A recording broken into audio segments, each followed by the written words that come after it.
Bismillahirrahmanirrahim. Assalamualaikum warahmatullahi wabarakatuh. Alhamdulillahi rabbil alamin. Wassalatu wassalamu ala asyrafil anbiya'i wal mursalin wa ala alihi wa ashabihi wa man tabi'ahum bi ihsanin ila yaumiddin. Teman-teman yang dirahmati Allah Subhanahu wa taala, pada kesempatan subuh hari ini kita bersyukur kepada Allah masih bisa melanjutkan kajian sampai pada pertemuan yang ke-23. Sebelum kita lanjutkan kajiannya, pada hari ini insya Allah kita akan rilis khutbah Idul Fitri yang kami berharap bisa dipakai apabila di sebagian daerah ada yang zona hijau dan diterapkan sholat Idul Fitri. Mungkin ada yang bisa gunakan khutbah yang kami susun. Begitu juga di tempat-tempat zona yang pemerintah sudah mengizinkan tetap dengan social distancing, tetapi diizinkan untuk berkumpul mengerjakan salat Idul Fitri bersama dan ada khatibnya, maka kami pun berharap bisa mendapatkan pahala dengan menyebarkan khutbah ini apabila dipakai. Begitu juga untuk teman-teman yang masih yang akan menerapkan salat Idul Fitri di rumah saja. Memang ada khilaf di antara para ulama. Di antara para ulama banyak yang mengatakan sholat di rumah tanpa khutbah. Tapi di sebagian mazhab seperti dalam mazhab Maliki, sebagian ulama mazhab Maliki mengatakan bila mereka mengadakan khutbah pun itu adalah perbuatan yang baik. Maka apakah sholat di rumah ataukah di lapangan? Bila ingin menggunakan khutbah ini, maka kami persilakan dengan seluas-luasnya dengan harapan agar bisa mendapatkan pahala dari Allah Ta'ala.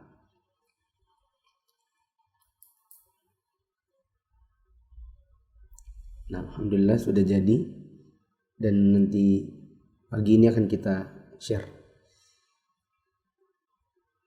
Nah, yang kedua,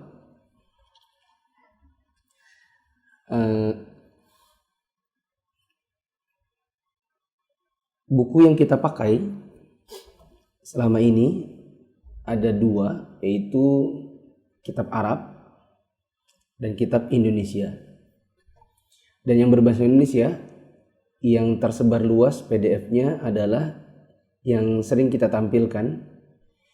Sedangkan yang terjemahannya secara umum lebih baik adalah yang versi cetak, dan yang versi cetak ini belum tersebar luas karena dia memang dicetak untuk diperjualbelikan, berbeda dengan yang kita pakai.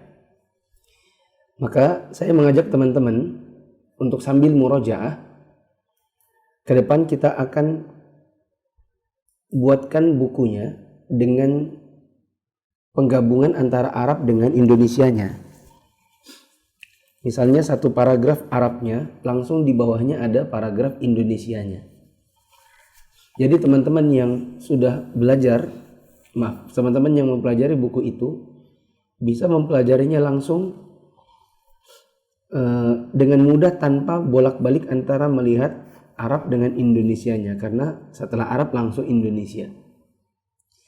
Dengan harapan juga terjemahan ini akan baik dari sisi tata bahasa, tata gramatikal, titik koma, huruf besar, spasi, kemudian metodologi penerjemahan yang mudah untuk dipahami dan seterusnya.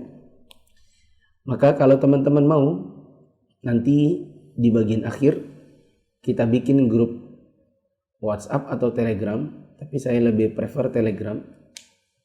Karena kalau Telegram mudah manajemen grupnya. Nanti kita akan gabung di situ. Kita akan bagi tugas sehingga teman-teman bisa sambil murojaah gitu. Kan kalau ikut menerjemah sambil berusaha untuk memahami apa yang dia terjemahkan. Nanti kita bagi si fulan bagian ini, bagian ini dipilah-pilih. Jadi sekian banyak yang mengikuti kajian ini bisa menyumbangkan tenaganya. Nanti saya akan menjadi penyusun untuk sekaligus editor seluruhnya.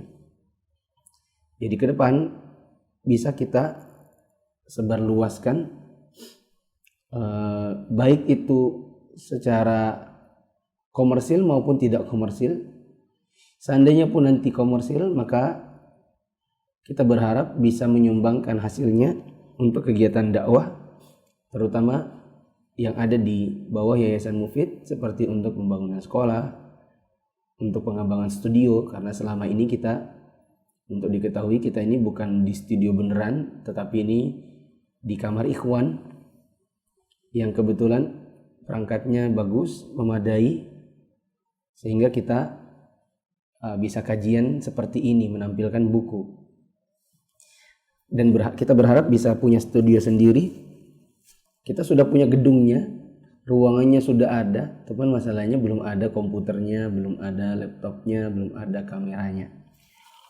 Ya, mungkin nanti dari hasil penjualannya itu bisa kita jadikan sebagai suntikan dana untuk bisa membuat perangkat-perangkat yang lebih bagus dalam rangka pelajaran agama ke depan. Bila setuju, komen setuju. Bila siap, kan ada yang setuju belum tentu siap. Kalau siap, bilang siap. Nanti insya Allah kita akan buatkan grup WhatsApp, grup Telegram. Saya sebenarnya punya grup relawan ketik, yaitu saya kalau ketika menerjemah sebagian buku, saya merekam dengan voice, lalu kemudian ada yang mentranskripkannya, lalu saya susun. Hanya saja tidak semua penerjemah di grup tersebut, tidak semua relawan yang ada di grup tersebut ikuti kajian ini. Sedangkan meminta kepada mereka ini tidak membuat mereka murojaah, bahkan mereka baru akan belajar dari awal. Sedangkan beda dengan teman-teman yang ikut dari awal, teman-teman akan murojaah gitu dan akan lebih bermanfaat ketimbang kami meminta kepada tim relawan yang sebenarnya tidak mengikuti kajian ini. Wallahu a'lam bishawab. Mari kita lanjutkan syarat yang ketiga dari syarat-syarat benarnya qiyas. Ulang dulu, qiyas itu apa?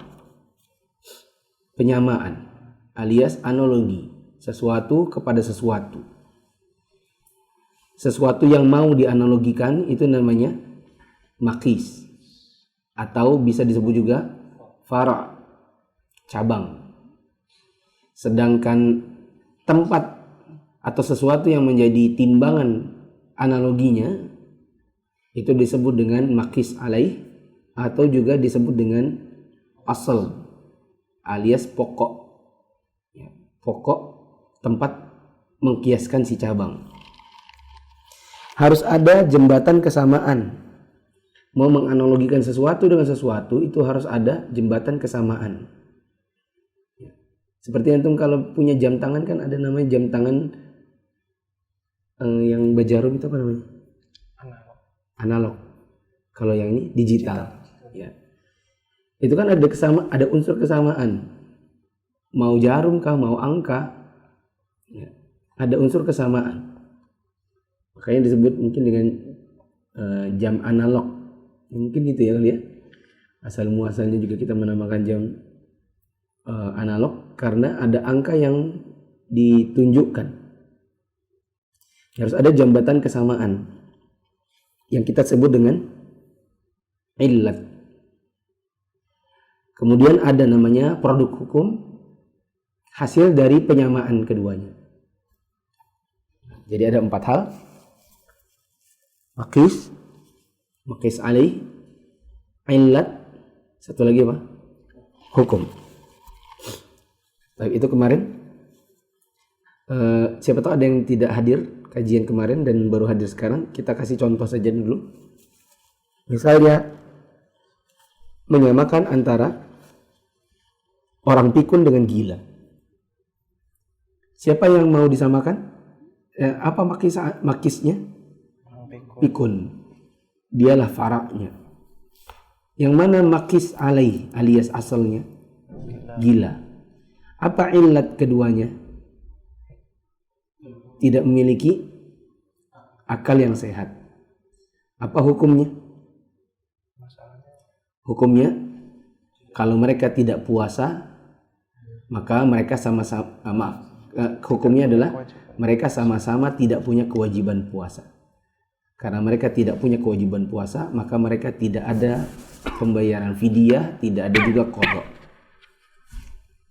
Itu yang kemarin. Sekarang lanjut ke syarat ketiga.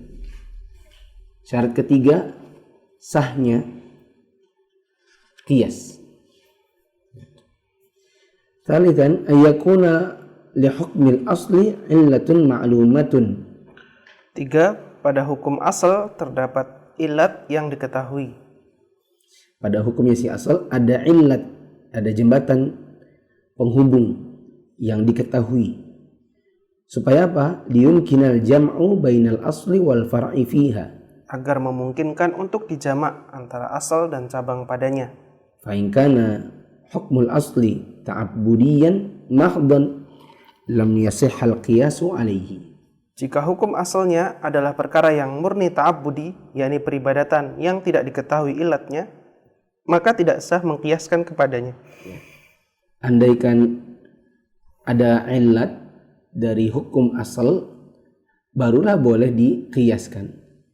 Tapi kalau tidak diketahui sama sekali ilatnya apa, karena itu murni soal ibadah, murni peribadatan dalam hukumnya, murni penghambaan diri kepada Allah, yang kita tidak tahu itu apa sebab hukumnya, maka tidak bisa dikiaskan padanya.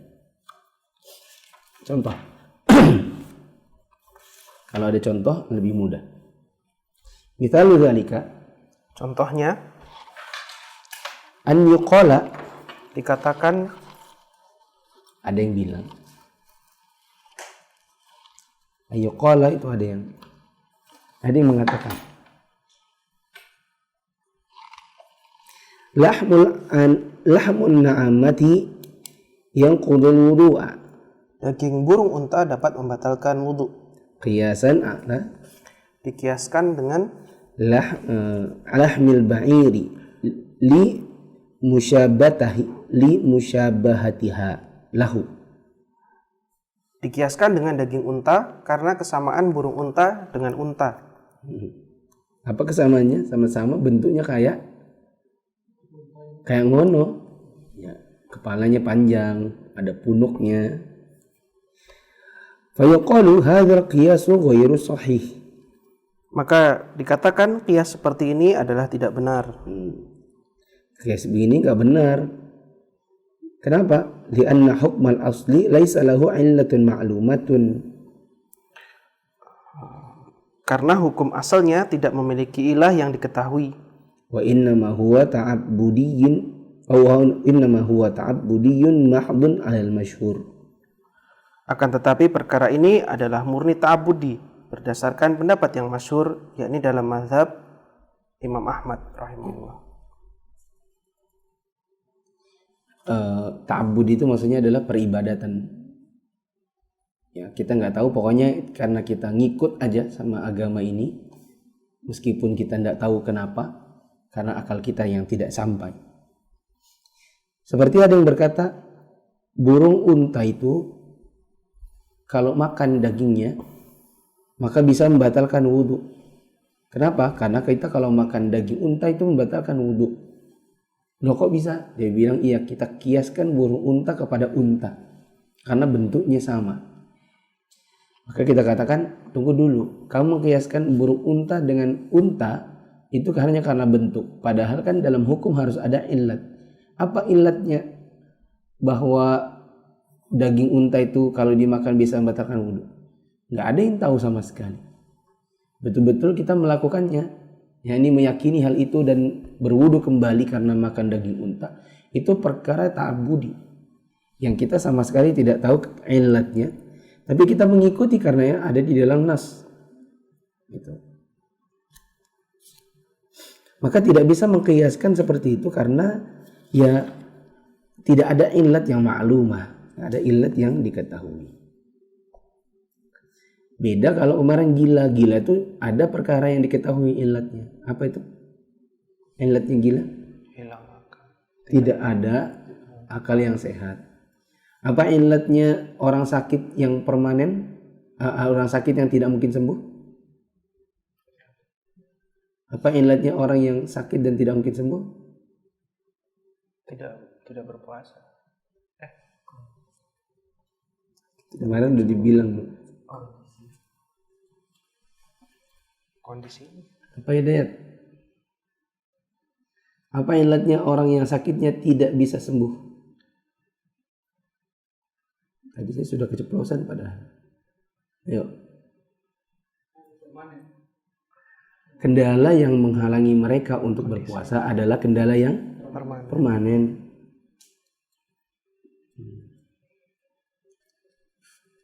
Dan para ulama nggak ada yang tahu kenapa kita mengatakan makan burung unta itu bisa makan unta itu bisa membatalkan wudu. Nah, Rabi'an, yang keempat, antakun al-illatu mustamilatan ala ma'nan munasibin lil hukmi. Ilatnya mencakup makna yang sesuai dengan hukumnya. Yu'lamu min qawaidi syar'i i'tibaruhu. Yang penetapan ilat tersebut diketahui dengan kaidah-kaidah syar'i. Kal iskari fil khamri. Seperti ilat memabukkan pada khamr. Ulang coba. Yang keempat, ilatnya mencakup makna yang sesuai dengan hukumnya. Yang penetapan ilat tersebut diketahui dengan kaidah syar'i, seperti ilat memabukkan pada khamr. Ilatnya harus mencakup makna yang sesuai dengan hukumnya. Seperti dalam khamr itu ada ilat memabukkan. Sehingga nanti karena dia memabukkan maka hukumnya haram. Fa in kana al-ma'na wasfan tardiyan la munasabata fihi. Jika maknanya merupakan sifat yang paten atau tetap yang tidak ada kesesuaian atau hubungan dengan hukumnya, lam yasihhat ta'lilu bihi ka as-sawadi wal bayadi mathalan. Maka tidak sah menentukan ilat dengannya. Contohnya seperti hitam dan putih. Maksudnya ini kenapa? Ya karena dia sifatnya hitam. Apa hubungannya sama hitam?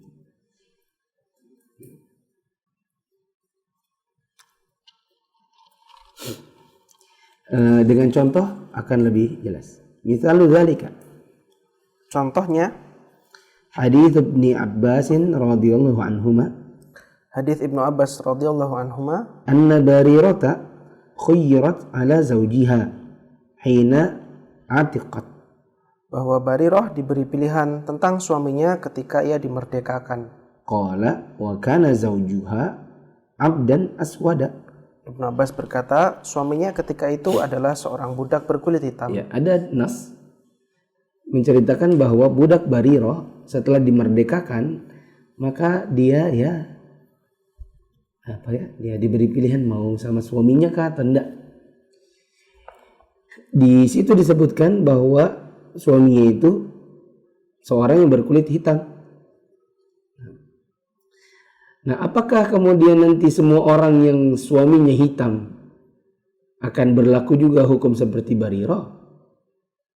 Gitu. Nanti kita baca. Faqauluhu aswadu atau aswada. Perkataan beliau hitam.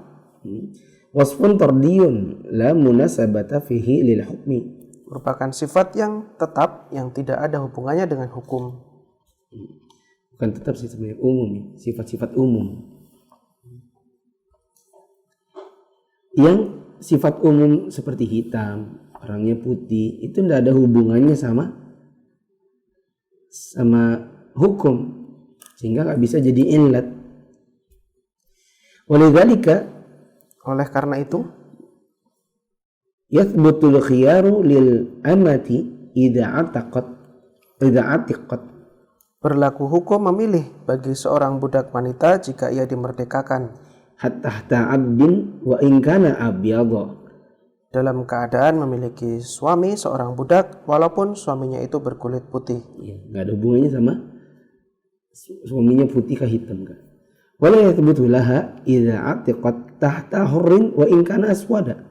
Dan hukum tersebut tidak berlaku jika ia dimerdekakan dalam keadaan memiliki suami seorang yang merdeka walaupun suaminya itu berkulit hitam. Soal budak Bariroh adalah karena dia kan dimerdekakan, jadilah dia wanita merdeka, sedangkan suaminya tidak dimerdekakan. Suaminya apa? Budak. Nah, diberikan pilihan untuk dia mau tetap bersuamikan budak kah atau mau teruskan saja kah? Gitu. Diceritakan bahwa suaminya itu adalah seorang yang budak berkulit hitam. Nah, hitam ini adalah sifat umum yang ada pada si suaminya, tapi sifat umum ini tidak bisa menjadi illat. Maka tidak ada yang namanya pembebasan untuk memilih bagi seorang wanita budak yang sudah dimerdekakan untuk memilih suaminya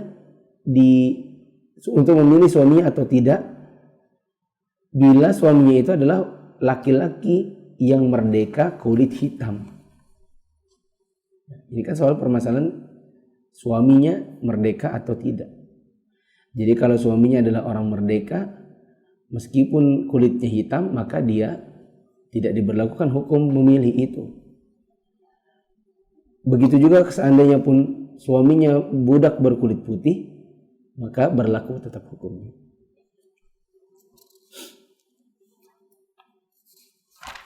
Yang kelima, Kelima, an takunal illatu mawjudatan fil far'i. ilat tersebut ada pada cabang Ka wujudiha fil asli. sebagaimana ilat tersebut juga ada dalam asal. Ilatnya ada pada cabang dan juga pada asal. Kal idza'i fi darbil walidaini, Seperti menyakiti orang tua dengan memukul, menyakiti orang tua dengan cara memukul, al-maqis yang alat ta'fif, dikiaskan dengan mengatakan uf atau ah.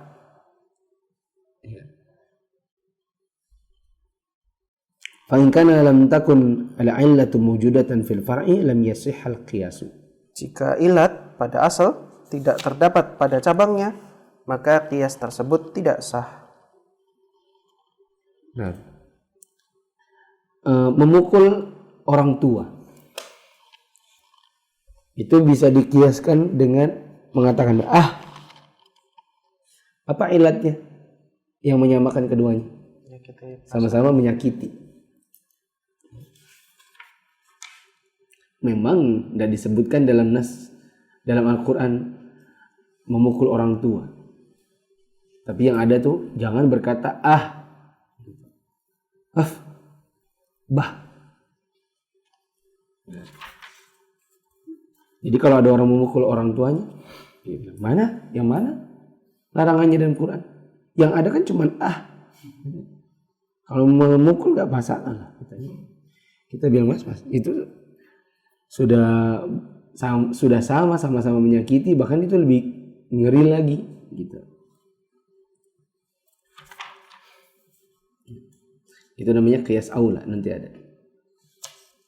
Misal dzalika, Contohnya, ayu qala al-'illatu ada yang fi tahrim riba fil murri kaunuhu makilan. Ada yang mengatakan ilat dalam pengharuman riba pada gandum adalah karena ia ditakar. Tsumma yuqala yajri riba fit tufahi. Kemudian dikatakan berlaku riba pada apel Qiyasan 'alal burri. dengan dikiaskan pada gandum. Fahadha ghayr.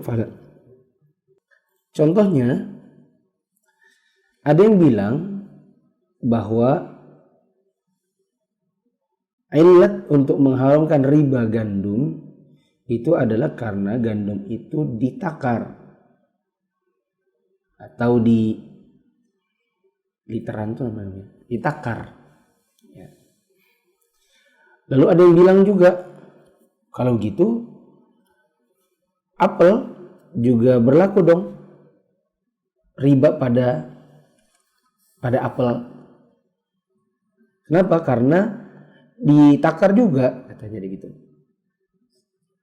Soalnya kan orang sekarang pakai apa ya?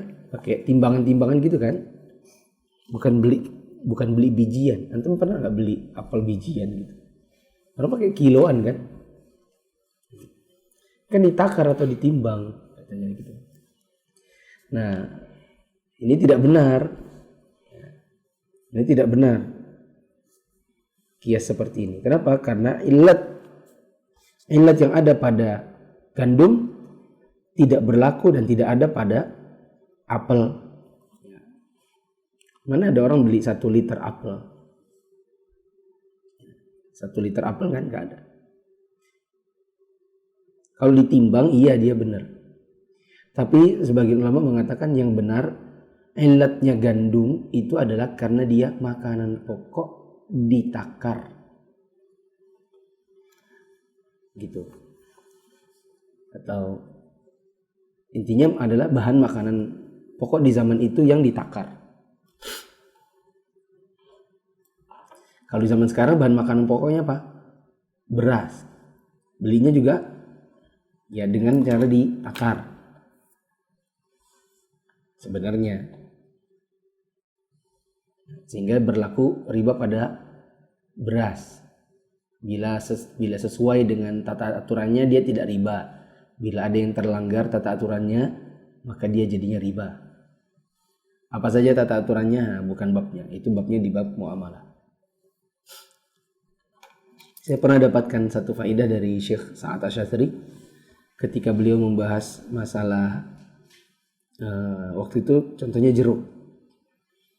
Maka dia bilang, "No Syekh, bukankah jeruk itu kita belinya juga kiloan?" Kata Syekh, "Itu kan orang jualnya kiloan. Tapi kalau kamu perhatikan betul-betul, kotaknya itu isinya butiran. Maksudnya sekian buah. Lalu orang menjualnya pakai kilo. Supaya apa? Besar kecilnya dianggap sama gitu. Mau besar kah mau kecil karena kilo. Jadinya apa? Dianggap adil gitu. Beda kalau jualnya per biji. Ada yang gede, ada yang kecil dikit. Terus kok harganya nanti sama gitu. Maka dibuatlah orang-orang sekaligus untuk memperbanyak keuntungan dengan kata kilo. Gitu. Salah satunya juga karena ada kulit nanti yang harusnya yang bisa memperberat harga. Padahal kita nanti makan kulit jeruk atau kita buang? Dibuang juga.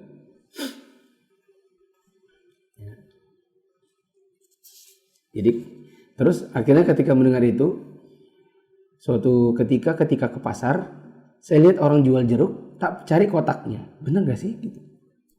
Oh ternyata benar.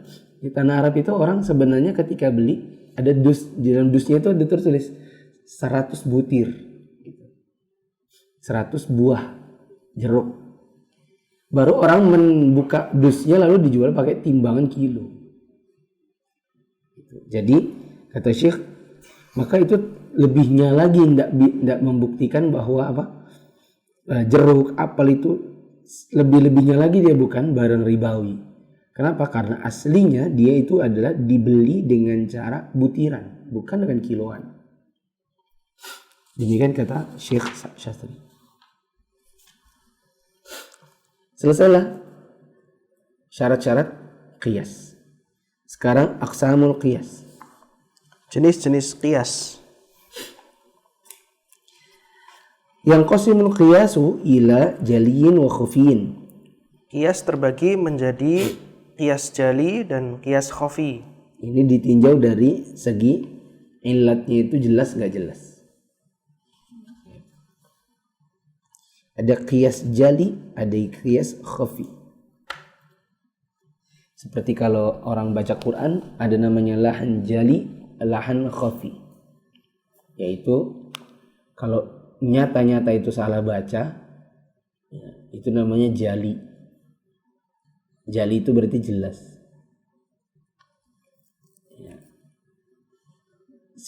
Buat supaya ingatnya, J jali, J jelas.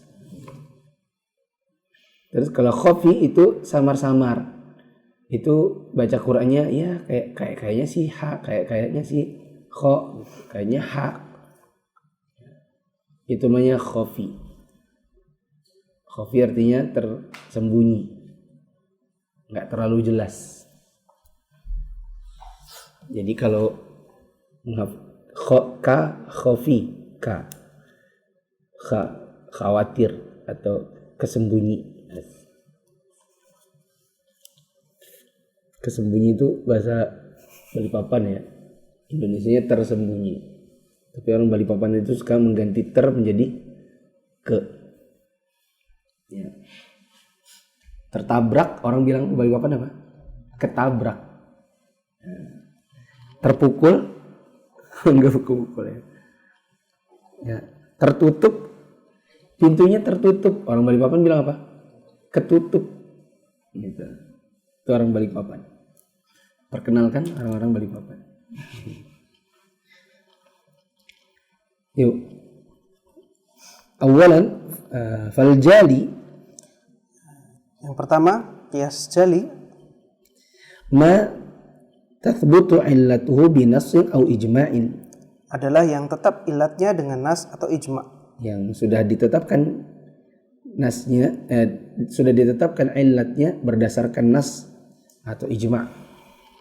Wa au kana maqtu'an fihi bi nafyil fariqi bainal asli wal fara'.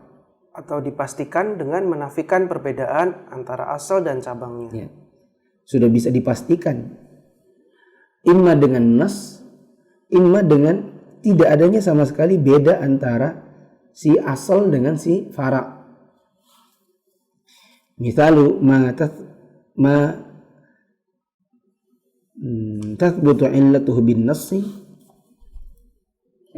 ma thabatat illatuhu bin nassi.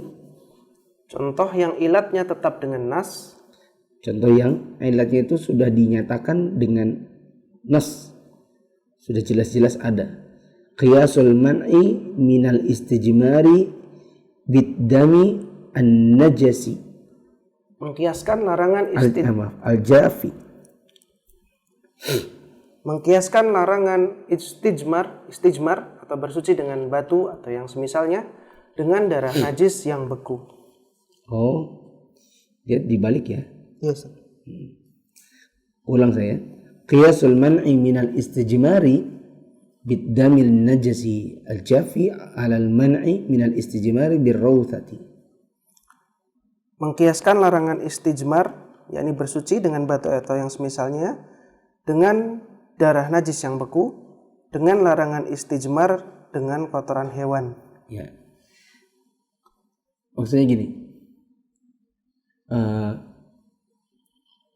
Ada namanya istijmar. Apa istijmar? Istijmar itu cebok. Cebok kok namanya cebok. Ya. Cebok itu maksudnya gini. Cebok itu ada 3. Ada 2 lah. Pertama adalah cebok pakai air. Kita sering menamakannya istinja. Ya. Kamu udah istinja belum? Nah, itu maksudnya cebok pakai air. Ada lagi namanya istijmar, yaitu cebok pakai benda yang non cair. Semisal pakai batu kali, ya, kemudian pakai tisu kalau di zaman sekarang. Ya, di hotel-hotel kan atau di tempat-tempat umum banyak yang tidak pakai air, disediain cuman tisu. Itu namanya istijmar. Nah, ada larangan istijmar pakai darah beku. Lah, ngapain juga orang cebok pakai darah beku? Jawabannya itu misalnya terjadi di hutan atau terjadi di gurun. Ada benda padat tapi dia merupakan darah misalnya, ya, yang sudah membeku. Atau misalnya hati, atau misalnya sisa-sisa hewan berupa darah. Dan ini merupakan najis kering. Ini dikiaskan kepada larangan istijmar pakai kotoran hewan. Siapa juga yang mau cebok pakai begitu? Ya, itu kan namanya hukum fikih yang ada dulu, di zaman dulu ada, meskipun di zaman sekarang hilang. Tapi hukumnya pun antum bisa ketemukan. Misalnya ada pecinta alam naik-naik ke gunung, dia tidak ketemukan kecuali misalnya dia gitu ya di gunung, tidak ada yang ditemukannya kecuali kotoran hewan yang sudah mengering. Ya. Bolehkah itu? Disebutkan di sini qiyas ini dan itu antara darah dengan kotoran. Fa innal illata, kata Syekh Utsaimin, fa inna illata hukmil asli thabitatun bin nassi. Maka ilat dari hukum asalnya tetap dengan nas. Sudah ditetapkan dengan nas. Haitsu ata ibnu Mas'udin ila Nabi sallallahu alaihi wasallam bi hajarain wa rawthatin liyastanjiya bihinna fa akhadha al-hajaraini wa alqa rawthati fa qala hadha riksun wa riksu najisun an-najisu. Maka ilat dari hukum asalnya tetap dengan nas ketika Ibnu Mas'ud radhiyallahu anhu datang kepada Nabi sallallahu alaihi wasallam dengan 2 batu dan sebuah kotoran hewan agar beliau beristinja dengannya. Kemudian beliau mengambil 2 batu tersebut dan melempar kotoran hewan tersebut, lalu mengatakan, ini kotor, dan yang kotor itu adalah najis. Bukan gitu caranya. Hadza riksun, ini kotor, dan ar-riksu adalah najis. Oh, itu berarti terjemahnya benar. Pembacanya yang baca dengan manuver sendiri berarti. Soalnya kita baca nggak gitu kan tadi ya? Dan yang kotor itu adalah najis. Tidak setiap yang kotor adalah najis. Dan di situ tidak tertulis begitu. Ini berbahaya juga pembaca ini. Ya. Pas saya lihat di terjemahnya, tidak begitu tulisannya. Hampir tak salahin penerjemahnya. Tidak begitu. Karena tadi tak baca Arabnya ya. Hadza riksun wa riksu an-najis. Terus dibilang dan itu adalah kotor dan kotor adalah najis. Tidak ada kotor itu najis. Tidak setiap kotor najis. Ya. Terus tak lihat ternyata tidak begitu dia terjemahnya. Ini kotor, ar-riks, sedangkan ar-riks adalah najis. Gitu. Ulang. Ibnu Mas'ud membantu Nabi untuk beristinja alias istijmar. Karena ketika itu Nabi buang air yang di situ tidak tersedia air, maka Nabi dibawakan oleh Ibnu Mas'ud 2 batu dan kotoran hewan yang sudah kering. Maka Nabi ambil yang batu, dibuang oleh Nabi yang kotoran kering, maka Nabi bilang ini riks. Ya. Ini riks. Dan riks itu maksudnya adalah najis. Maksudnya mengatakan ini adalah riks. R-I-K-S. Kasih cetak miring. Kalau kita kasih keterangan dan riks itu maksudnya adalah najis.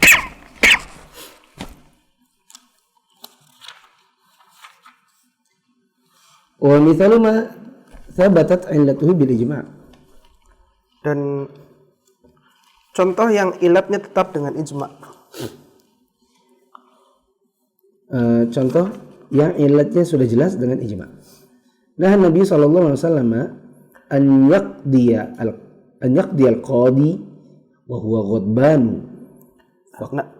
Faqiyasu man'il haqini min al-qada'i ala man'il ghadbani minhu min al-qiyasil jali li thubuti 'illatil asli bil ijma'. Nabi Shallallahu Alaihi Wasallam melarang seorang qadi atau hakim memutuskan perkara dalam keadaan marah. Maka qiyas dilarangnya qadi yang menahan kencing dari memutuskan perkara terhadap larangan qadi yang sedang marah dari memutuskan perkara merupakan qiyas jali karena ilat asalnya tetap dengan ijma'. Wa hiya tashwishul fikri wa inshighalil qalbi. Yaitu adanya gangguan pikiran dan sibuknya hati. Maksudnya gini. Ada juga qiyas yang para ulama ijma' tentang ilatnya. Contohnya larangan Nabi SAW untuk menyelesaikan permasalahan, memutuskan perkara yang dilakukan oleh hakim dalam keadaan dia sedang marah. Misalnya dia keluar menuju peradilan dalam keadaan lagi jengkel sama istrinya. Ya. Kan qadhi ke manusia biasa. Bisa jadi dia tengkar sama istrinya terus pergi kerja ke peradilan. Lalu dalam keadaan dia sedang jengkel, dia memutuskan perkara. Ini dilarang oleh Nabi SAW dan dikiaskan kepadanya apa? Larangan qadhi memutuskan perkara dalam keadaan kebelet. Ya. Dan ini para ulama berijma' bahwa ini adalah qiyas jali, qiyas yang jelas illatnya, karena illatnya diputuskan dengan ijma'. Apa illat larangannya? Kesamaan antara qadhi yang lagi marah sama qadhi yang lagi kebelet. Kesamanya adalah pikirannya lagi kacau, hatinya pun lagi tidak tenang. Gitu. Wa mithalu makana maqtu'an fihi binafil fariqi bainal asli wal far'i. Dan contoh yang dipastikan ilatnya dengan menafikan perbedaan antara asal dan cabangnya, qiyasu tahrimi itlafi malil yatimi bil lubsi ala tahrimi itlafihi bil akli lil qat'i binafil fariqi bainahuma. yaitu qiyas diharamkannya menghabiskan harta anak yatim dengan membeli pakaian terhadap pengharuman menghabiskannya dengan membeli makanan karena kepastian tidak adanya perbedaan antara keduanya. Contohnya lagi, yang ilatnya itu udah logika itu bilang ya ini gak ada bedanya sama sekali. Apa itu? Larangan menghabiskan harta anak yatim dengan cara digunakan hartanya. Itu sama saja dengan menghabiskan harta anak yatim itu dengan memakannya. Gak ada bedanya, sama-sama habis kok. Yang satu dipakai-pakai buat belanja sesuatu, yang lainnya dibuat makan. Ya.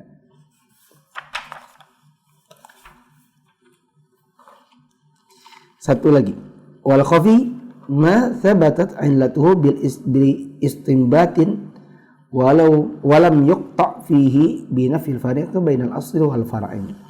2. Qiyas khafi atau samar, yaitu yang ilatnya tetap dengan istimbat atau penggalian hukum dan tidak dipastikan dengan menafikan perbedaan antara asal dan cabang. Ya. Ada namanya qiyas yang kedua namanya qiyas khafi, yaitu qiyasnya ilatnya itu perlu istimbat hukum. Dan yang melakukan ini tentu bukan orang awam, melainkan para ulama mujtahid. Orang awam tinggal ngikut. Tapi meskipun yang melakukannya para mujtahid, seorang ulama, masalahnya adalah ilat itu dia tentukan dengan keilmuannya dan itu belum tentu benar. Nah, tidak seperti kalau ilatnya datang dalam nas. Beda juga kalau dengan ilat yang diputuskan dengan ijma' atau dengan sebuah logika yang gak ada seorang pun membantahnya. Ini tidak akan sekuat yang ketiga tadi bila ini adalah pakai logika pribadi atau menggunakan keilmuan pribadi. Kalau pakai keilmuan pribadi belum tentu ada kesamaan yang pasti antara asal dengan far'u. Contoh, contohnya qiyasul usnani ala al-burri fi tahrimir riba bi jami'il kil. Mengkiaskan tumbuh-tumbuhan dengan gandum dalam pengharaman riba dengan ilat sama-sama ditakar. Bukan ya boleh lah tumbuh-tumbuhan. Usnan itu tumbuhan sejenis sabut yang bisa dibuat untuk mandi, gosok badan. Apakah bisa dikiaskan antara asnan atau usnan dengan gandum karena sama-sama ditimbang waktu jualnya atau ditimbang waktu transaksinya? Fa inna at-ta'lila bil kail lam yathbut bi nassin wala ijma'in. Maka penetapan ilat dengan takaran tidak tetap dengan nas, tidak pula dengan ijma'. Ya katanya, kenapa? Iya kan sama-sama ditakar. Nah, ilat seperti ini kan bukan karena nas, bukan karena ijma', tetapi karena istimbat pribadi dari sebagian ulama. Walam yaqta' fihi binafil fariqi bainal asli wal far'i. Tidak pula dengan ijma dan tidak dipastikan dengan menafikan perbedaan antara asal dan cabangnya. Il minal jaizi an yufarraqa bainahuma bi anna al-burra mat'umun bi khilafil usnan.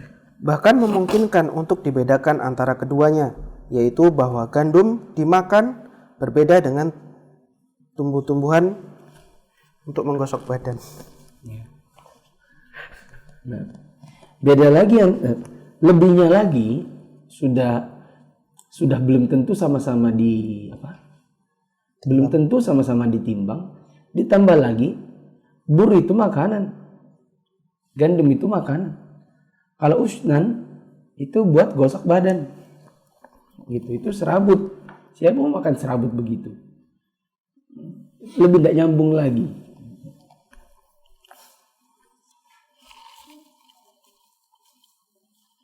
Begitu juga misalnya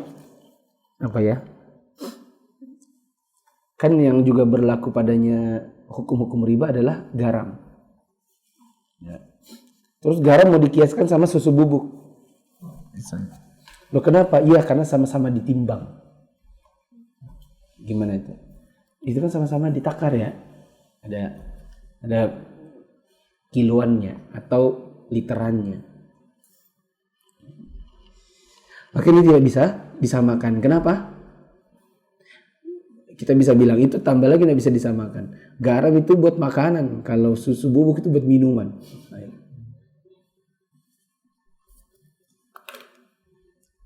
Nah, ini dulu kita ulang syarat tadi yang sudah berlalu.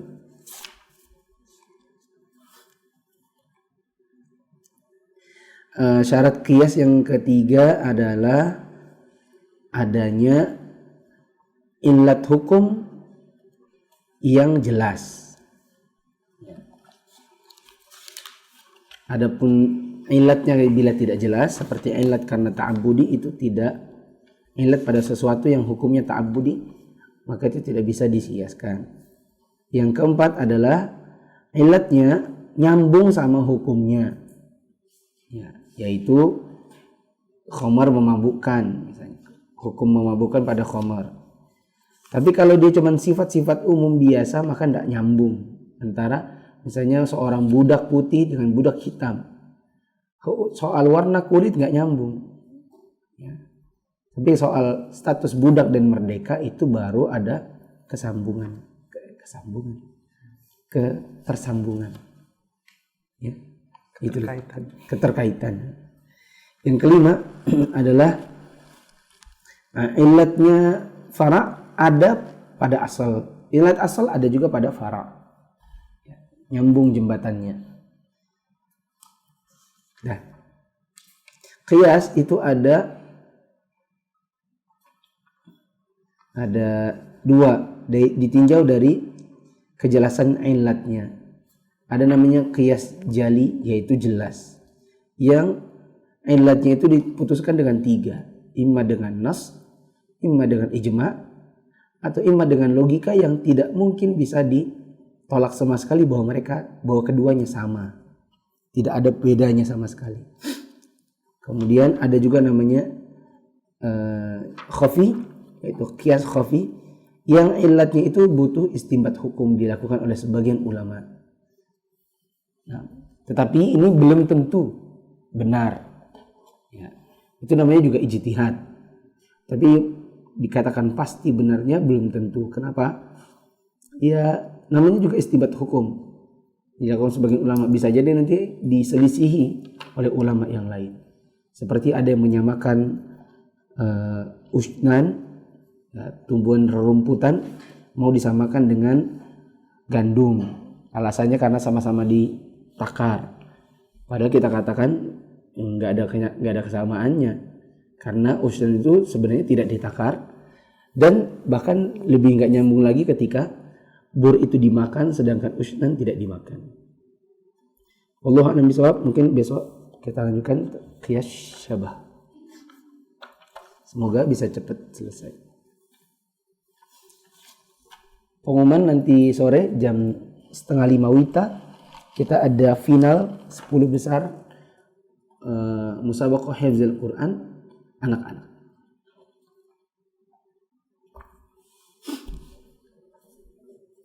Lihat ke bawah. Yang file pertamanya nggak bisa dibuka lagi.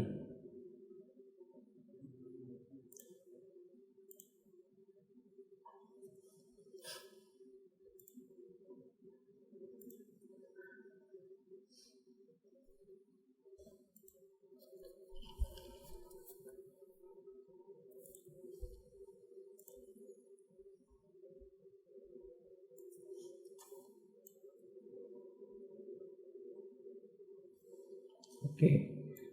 PDF Idul Fitri. Yang Idul Fitri bentuknya bukan PDF. Nanti saya lihat, tapi yang jelas ini ada PDF. Nanti kita akan upload di satu website yang sekali klik langsung muncul tanpa perlu download lagi. Ketika diklik di website kita langsung keluar tulisannya. Jadi yang dipelihara cukup linknya. Setuju siap. Setuju tapi buat menerjemahkan anak kurang bisa. Ya gini, nanti antum bisa sambil lihat lihat dia terjemahan yang ada sambil sambil membandingkan.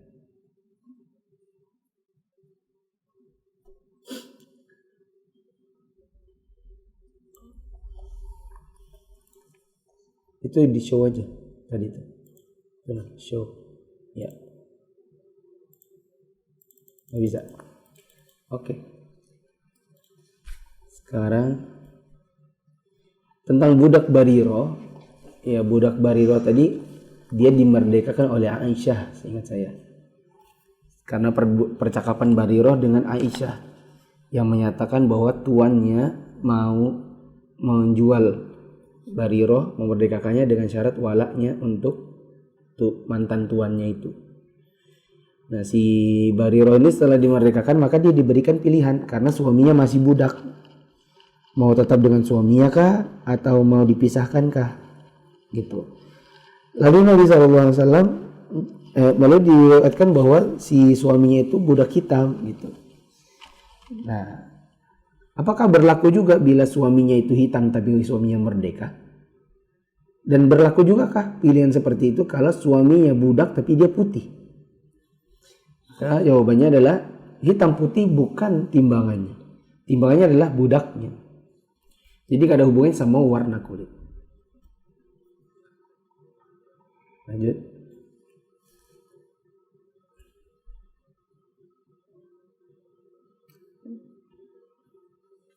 Apakah kias khafi ini yang melakukan ialah para ulama dilihat dari formal gelarnya, doktor tanpa gelar yang mumpuni untuk zaman ini.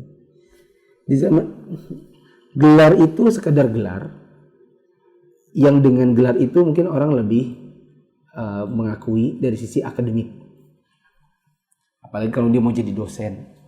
Tapi itu bukan dijadikan syarat untuk seseorang bisa dikatakan seorang yang ilmunya mumpuni. Kalau demikian, terus Syekh bin Baz, Syekh Al-Albani gelarnya apa? Berapa banyak para ulama di zaman sekarang yang belajarnya di markas Syekh Al-Albani, mereka tidak punya gelar sama sekali, tidak LC, tidak MA, tidak doktor, profesor, tetapi mereka punya ilmu yang tidak kalah dengan para ulama yang memiliki gelar. Cuma memang punya gelar itu sesuatu gitu. Sesuatunya gimana? Ya tentu akan beda dari sisi misalnya akan diterima jadi dosen, akan beda juga dengan misalnya ketika kita mau memprotes gitu ya, mau mengkritik kebijakan sebagian lembaga. Seperti dulu ada seorang ustadz kita yang memberi masukan kepada sebuah bank, banknya nanya, "Bapak gelarnya apa?" gitu. Dia belum punya gelar waktu itu. Jadi nggak bisa diterima oleh si banknya. Begitu juga seperti Ustadz Erwandi memberikan kritik kepada DSN MUI itu diakui kritikannya. Kenapa? Lepas dari diterima atau tidak, yang jelas kritikannya diakui karena memang bidangnya yaitu bidang muamalah dan linier gitu. Linier S1, S2, S3-nya. Tapi itu bukan syarat.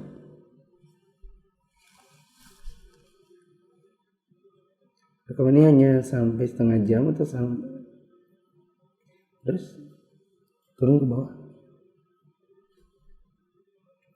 Kapan seorang itu dikatakan mujtahid? Kayaknya nanti ada di bagian belakang.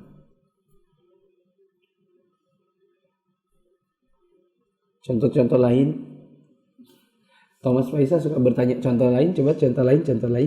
Kalau contoh lain berarti kita akan melebarkan lagi. Nah, dan saya dari awal sudah mengatakan, tadi kalau nggak salah Thomas Faisal yang komentar, saya mengikutinya dari tengah, sehingga memahaminya masih setengah-setengah. Mungkin karena tidak mengikuti dari awal, tidak mendengar perkataan saya di video-video pertama bahwa dalam putaran pertama ini diusahakan untuk sesuai dulu dengan bukunya, tidak usah dulu lari ke sana kemari. Dan meminta untuk memberikan contoh-contoh yang lain itu sama dengan meminta untuk melebarkan dari isi buku. Dan melebarkan dari isi buku menambah panjang, sementara target kita di dalam pembelajaran putaran pertama ini adalah menamatkan utuh tanpa bolong, meskipun secara memahaminya bisa jadi hanya sekitar 30%.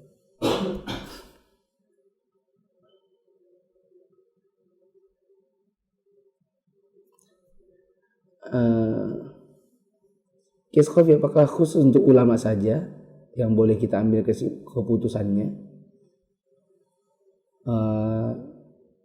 Jawabannya orang-orang yang punya kemampuan untuk itu, untuk mengkiaskan sesuatu.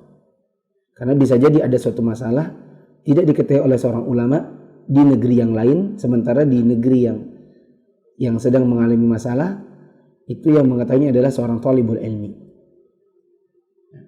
Bisa jadi ada satu negeri yang negeri itu tidak ada ulamanya. Lalu yang beristimbat di situ adalah seorang thalibul ilmi yang punya kapasitas. Dia bukan ulama tapi dia punya kapasitas untuk istimbat. Subhanakallahumma wa bihamdika asyhadu an la ilaha illa anta. Oh, Facebook belum? Oke. Di Facebook tidak ada. Facebook ini paling enak ya. Yaitu ketika kita buka kolom komentarnya nggak ada yang nanya. Subhanakallahumma wa bihamdika asyhadu an la ilaha illa anta astaghfiruka wa atubu ilaik. Wassalamualaikum warahmatullahi wabarakatuh.